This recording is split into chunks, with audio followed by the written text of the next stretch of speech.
Slay the Gods, episode 62. Untuk melihat video selengkapnya, sahabat bisa kunjungi playlist yang telah Sabta Novel sediakan.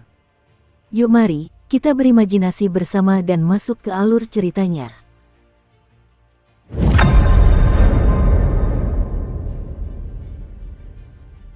Sen Qingzu membeku di tempat.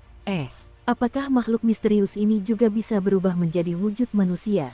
Bahkan bisa bicara? Sesuai dugaan dari wilayah Sichuan, hewan ini memang sangat ganas. Tepat saat ia mengulurkan tangan untuk menjentikkan jarinya, bocah yang berbaring di tempat tidur sutra itu tiba-tiba berubah menjadi laba-laba besar berwarna abu-abu keputihan. Kedelapan kakinya bergerak sangat cepat, dan dalam sekejap mata, ia telah menyelinap ke ambang pintu lubang ventilasi di bagian atas gudang. Sungguh tragis. Kau lagi. Apa kesalahanku? Kenapa kalian semua ingin membunuhku? Orang jahat. Mereka semua orang jahat. Wah, tidak bisakah aku lari saja? Laba-laba berwarna abu putih itu berlari dan berteriak, bergerak dengan kecepatan luar biasa. Sebelum Sen Qingzu sempat menjentikkan jarinya, laba-laba itu sudah menyelinap keluar dari lubang ventilasi dan menuju dunia luar. Sen Qingzu tercengang. Dia telah mengantisipasi berbagai skenario sebelum datang, tetapi dia tidak pernah menyangka bahwa semuanya akan berjalan begitu cepat dan tanpa ampun. Apakah kamu yang menjadi misteri, atau aku? Mengapa ini malah membuat seolah-olah akulah penjahatnya? Sen Qingzu dengan cepat menekan tombol pada walkie-talkie, dia melarikan diri. Ledakkan bomnya, ledakan. Begitu dia selesai berbicara, puluhan bom peledak terarah yang dipasang di dinding luar gudang meledak secara bersamaan. Seluruh gudang itu seperti cangkir kertas sekali pakai yang diisi petasan, langsung hancur berkeping-keping oleh dampak dan kobaran api yang mengerikan. Kobaran api merah menyala, seperti naga yang mengaum, meletus dari bumi ke langit. Cahaya yang menyilaukan mewarnai sebagian awan putih di atas kepala menjadi merah, bumi bergetar, dan awan jamur yang berputar-putar naik perlahan. Para rekrutan lain yang bersembunyi di sekitar gudang menyaksikan ledakan dahsyat itu dan menelan ludah dengan susah payah. Di tengah kobaran api, seekor laba-laba, setengah hangus dan meninggalkan kepulan asap hitam, melesat di udara dan perlahan jatuh ke kejauhan. Pantatku terasa terbakar. Pantatku terasa terbakar. Ini sangat menyakitkan. Teriakan menggema di udara. Semua rekrutan memperhatikan kemunculan laba-laba itu, mata mereka berbinar tajam, dan mereka segera berlari menuju tempat laba-laba itu akan jatuh. Pada saat yang sama, Sen Qingzu muncul dari kobaran api tanpa satu pun luka bakar di tubuhnya. Dia batuk 2 kali dan pandangannya tertuju pada laba-laba di kejauhan. Sialan, kenapa ia lari begitu mudah? Apa ia sudah tahu ada jebakan di dekat sini? Sesuai dugaan dari wilayah Sichuan yang ganas dan misterius. Dia bergumam sesuatu pada dirinya sendiri, lalu mulai berlari bersama yang lain menuju laba-laba itu. Melihat sosok di bawahnya menerjang ke arahnya seperti gelombang pasang, anak laba-laba itu berkeringat dingin meskipun sebenarnya tidak berkeringat. Kedelapan kaki laba-labanya gemetar ketakutan. Tanpa berkata apa-apa, ia memuntahkan sehelai benang sutra laba-laba yang menempel pada bangunan di sampingnya. Menggunakan momentum itu, ia berayun ke atas lagi dan melayang menjauh ke kejauhan. Wus! Para penembak jitu di kerumunan menembak secara serentak, dan beberapa peluru mengenai tubuh anak laba-laba.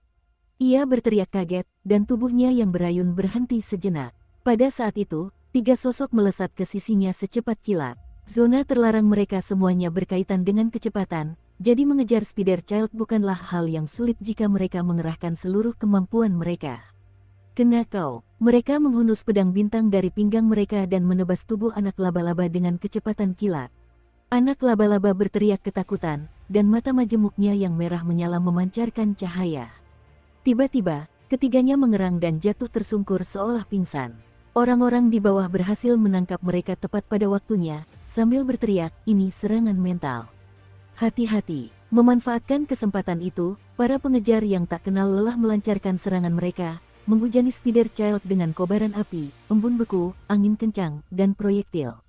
Sungguh tragis, aku ingin pulang, wah.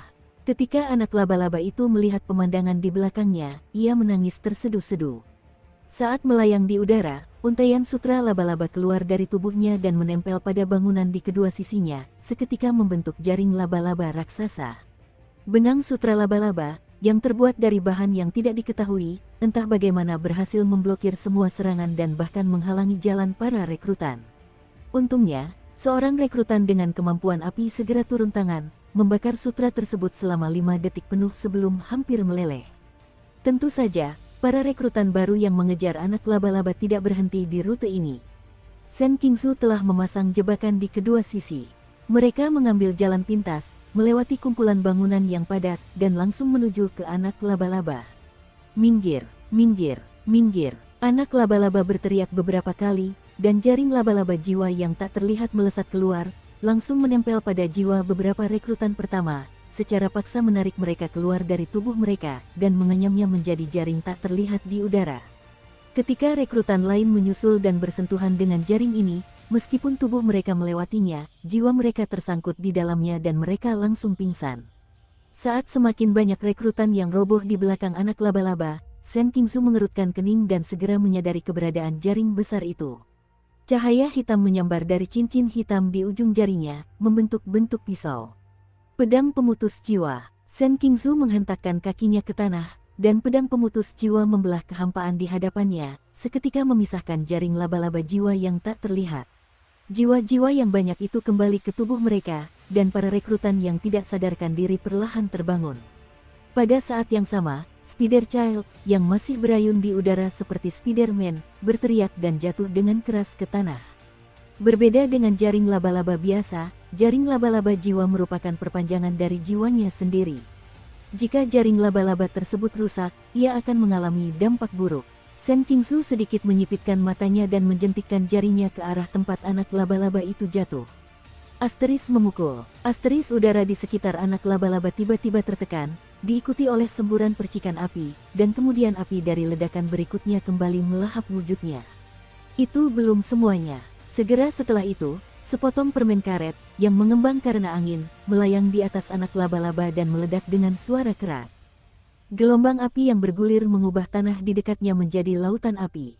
Aku tidak ingin mati. Aku benar-benar tidak ingin mati. Laba-laba berwarna abu putih itu terhuyung-huyung keluar dari kobaran api dan dengan cepat memanjat dinding vertikal. Serangkaian ledakan terjadi di belakangnya, tetapi tak satu pun yang melukainya lagi. Sialan, kenapa mereka masih hidup? Ini terlalu kuat, ya. Sen Qingsu mengumpat, dan menggertakkan giginya untuk mengejar mereka. Yang membingungkannya adalah laba-laba ini sangat kuat dalam hal kekuatan fisik, serangan mental, sutra laba-laba yang kuat, dan jaring jiwa magis. Jika mereka melawan makhluk yang begitu kuat dan misterius secara langsung, mereka mungkin tidak akan kalah. Bahkan jika mereka kalah, mereka akan membuat Sen Qingsu dan yang lainnya membayar harga yang sangat mahal. Tapi mengapa ia melarikan diri? Spider Child berteriak saat melompati gedung demi gedung, membawa para rekrutan yang terus mengejarnya melintasi separuh kamp pelatihan. Tepat saat melayang kembali di samping sebuah gedung, ia tiba-tiba membeku di udara. Di atap di sebelahnya, seorang pemuda yang sedang bermeditasi membuka matanya dengan bingung, pandangannya bertemu dengan. Dukung terus channel YouTube Sabta Novel. Hah, laba-laba ini. Lin Qiye mengangkat alisnya, dan anak laba-laba, yang tadi tergantung di udara di depannya, merasakan sentakan di jantungnya. Sudah berakhir. Terjadi penyergapan di sini. Seperti yang diduga, manusia memang benar-benar jahat. Jangan mendekat. Kata-kata anak laba-laba baru setengah terucap ketika mata Lin Qiye langsung berubah. Mata kirinya sehitam tinta, dan mata kanannya seterang matahari. Dua kekuatan ilahi yang sama sekali berbeda menyerbu pikiran laba-laba itu melalui tatapannya, menyebabkan rasa sakit yang luar biasa, seolah-olah akan mencabik-cabik jiwanya yang sudah terluka. Anak laba-laba itu mengalami luka mental akibat kekuatan ilahi yang tiba-tiba muncul, tubuhnya kaku di udara, dan tidak mampu lagi mengeluarkan benang laba-laba, ia hanya bisa jatuh ke tanah seperti batu. Lin Qiye mengerang, wajahnya memucat. Dia baru saja pulih sedikit ketika dia secara paksa menggunakan kekuatan kedua dewa, yang memberi tekanan besar pada pikirannya. Namun, sekarang bukanlah waktu untuk mengkhawatirkan hal-hal tersebut. Mata Lin Qiye sedikit menyipit, dan kegelapan yang sangat pekat menyebar dari dirinya. Dengan jentikan jarinya, kedua pedang lurus di sampingnya bergetar hebat. Dentang. Kedua pedang kembar itu terhunus dalam sekejap, seperti dua ular hitam, melesat liar di sepanjang tubuh anak laba-laba yang terjatuh. Dengan berkat dari reruntuhan tergelap, dua bilah lurus dengan cepat mendekati tubuh anak laba-laba saat ia jatuh secara alami, dan menusuk tubuhnya tepat saat ia akan jatuh sejauh 50 meter. Dua bilah lurus tertancap dalam-dalam di tubuh laba-laba itu, keluar dari reruntuhan dewa kegelapan sebelum menghantam tanah dengan keras. Lin Qiye perlahan berdiri dari atap dan melihat ke bawah. Laba-laba berwarna abu putih itu tergeletak tak bergerak di tanah, darahnya perlahan mewarnai tanah di sekitarnya menjadi merah. Pada saat yang sama, arus hangat mengalir ke tubuhnya dari kehampaan. Itu adalah jiwa anak laba-laba yang telah ia bunuh dengan tangannya sendiri. Lin Qiye menarik napas dalam-dalam, lalu duduk di tanah seolah benar-benar kelelahan. Dia mengusap kepalanya dan bergumam pada dirinya sendiri, aneh, aku baru saja mendengar laba-laba itu berbicara dalam bahasa manusia. Jadi, efek samping kelelahan mental seserius ini. Shen Qingsu dan yang lainnya segera mengejar ke lantai dasar gedung 3. Ketika mereka melihat mayat laba-laba tergeletak di tanah dan dua pisau lurus tertancap di tubuhnya, ekspresi terkejut muncul di mata mereka, dan mereka semua mendongak ke atap. Bocah itu duduk di tepi atap, mengangkat bahu, dan berkata, kau sudah terlambat. Petik 2. Ekspresi Shen Qingsu agak tak berdaya. Mereka telah bekerja keras untuk mempersiapkannya begitu lama, dan mengejarnya hampir sepanjang kamp pelatihan, hanya untuk akhirnya dicegat oleh Lin Qiye. Tapi ini semua demi kebaikan, setidaknya dapat menghindari korban jiwa dalam pertempuran langsung. Kau sudah keluar, apakah itu berarti masalah di gedung 3 sudah teratasi? Tanya Shen Qingsu. Satu masalah telah terpecahkan. Apakah ada satu lagi? Kanan. Apakah kamu tidak akan membantu? Lin Qiye menggelengkan kepalanya. Aku lelah. Biarkan orang lain yang menangani sisanya. Sekarang setelah dia tahu itu hanya latihan dan bahwa terbunuh secara misterius tidak akan membunuhnya, tidak ada lagi kebutuhan baginya untuk memaksakan diri mencari target misterius terakhir. Lagi pula, dia perlu memberi ruang bagi orang lain untuk bergerak. Tepat saat itu, Molly muncul dari gedung 3, berlumuran darah dan menyeret tangan raksasa yang patah. Di belakangnya diikuti Azi dan prajurit wanita lainnya, masing-masing tampak berlumuran darah, mata mereka dipenuhi semangat kepahlawanan. Molly melemparkan lengan yang terputus itu ke tanah dan dengan tenang berkata, yang terakhir ada di sini. Lin Qiye bertanya dengan heran, mengapa hanya tersisa satu tangan? Aku tidak mengontrol frekuensi getarannya dengan benar, dan semua yang lain hancur berkeping-keping dan menempel di dinding, kata Molly tanpa ekspresi. Lin Qiye awalnya berencana untuk mengumpulkan mayat misterius ini untuk mempersiapkan ritual sihir pemanggilan, tetapi sekarang hanya tangan ini yang tersisa, rencana itu benar-benar gagal. Untungnya, masih ada satu yang tersisa. Lin Qiye mengambil sarung pedang yang berserakan di tanah, melompat dari atap, menyentuh dinding luar dengan ujung kakinya, dan mendarat dengan anggun di tanah. Dia mengulurkan tangan dan menarik kedua pisau lurus dari tubuh bocah laba-laba, bersiap untuk menyeret mayatnya pergi, ketika suara deru mobil terdengar dari kejauhan. Semua rekrutan baru itu menoleh dan memandang jalan di kejauhan. Sekumpulan jeep bercorak kamuflase melaju kencang, deru mesinnya terdengar seperti lolongan binatang buas, menimbulkan kepulan debu, dan sosok para instruktur samar-samar terlihat di dalamnya. Kendaraan itu perlahan berhenti, dan para instruktur keluar satu persatu.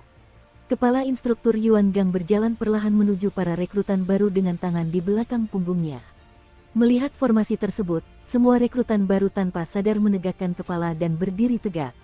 Tatapan Yuan Gang menyapu semua orang, senyum tipis teruk di bibirnya. Baiklah, dengan ini saya nyatakan latihan, hari karnaval ini telah berakhir. Saat mendengar kata latihan, sebagian besar orang terkejut, terutama para prajurit wanita yang terjebak di gedung 3. Mereka semua telah menyaksikan rekan-rekan mereka tewas di depan mata mereka, dan mereka bertekad untuk membalas dendam terhadap pemburu suara. Mereka tidak pernah membayangkan bahwa ini adalah sebuah latihan. Aku tahu apa yang kau khawatirkan. Jangan khawatir. Tak satu pun dari personel yang dikorbankan dalam latihan ini berada dalam bahaya maut. Yuan Gang berhenti sejenak, secercah penghargaan muncul di matanya. Sudah lama sekali, sejak saya melihat hari karnaval yang begitu spektakuler. Dia berhenti sejenak, lalu melanjutkan, sementara kalian bekerja keras, semua instruktur kami menilai setiap penampilan kalian. Besok pagi, nilai kalian akan diposting di papan pengumuman, dan kalian dapat memeriksanya sendiri saat itu. Semua sesi latihan hari ini dan besok dibatalkan. Istirahatlah yang cukup, bubar. Mendengar itu, semua orang bersorak dan berpencar, tetapi Lin Qiye tetap diam di paling belakang, menyeret mayat anak laba-laba sambil mundur tanpa suara. Mendengar batuk Yuan Gang, Lin Qiye terdiam sejenak. Apa yang ingin kau lakukan? Yuan Gang berjalan menghampiri Lin Qiye dan bertanya dengan suara berat. Lin Qiye ragu sejenak, lalu berkata, aku ingin makan tangan laba-laba rebus. Semua mayat misterius yang tewas dalam latihan ini harus diambil. Kau tidak akan bisa mendapatkan tangan laba-laba rebus. Yuan Gang menggelengkan kepalanya. Setelah mendengar itu, Lin Qiye tidak punya pilihan selain melepaskan mayat anak laba-laba, hatinya dipenuhi penyesalan. Tepat saat itu, instruktur lain menghampiri Yuan Gang dengan ekspresi aneh dan membisikkan sesuatu di telinganya. Setelah terdiam cukup lama, Yuan Gang tanpa suara menoleh dan menatap mata Lin Qiye. Serahkan mayat kubus Rubik itu. Lin Qiye berkedip polos. Kubus Rubik, tidak ada mayatnya. Bukan siapa-siapa. Ya, itu adalah kubus Rubik. Setelah saya memotongnya, ia lenyap seperti pasir, tanpa meninggalkan jejak apapun. Ekspresi Lin Qiye sangat tulus. Yuan Gang menatapnya dengan ekspresi aneh, lalu menggelengkan kepalanya setelah beberapa saat, tidak berkata apa-apa lagi, dan berbalik untuk pergi. Tidak, kalau begitu tidak apa-apa.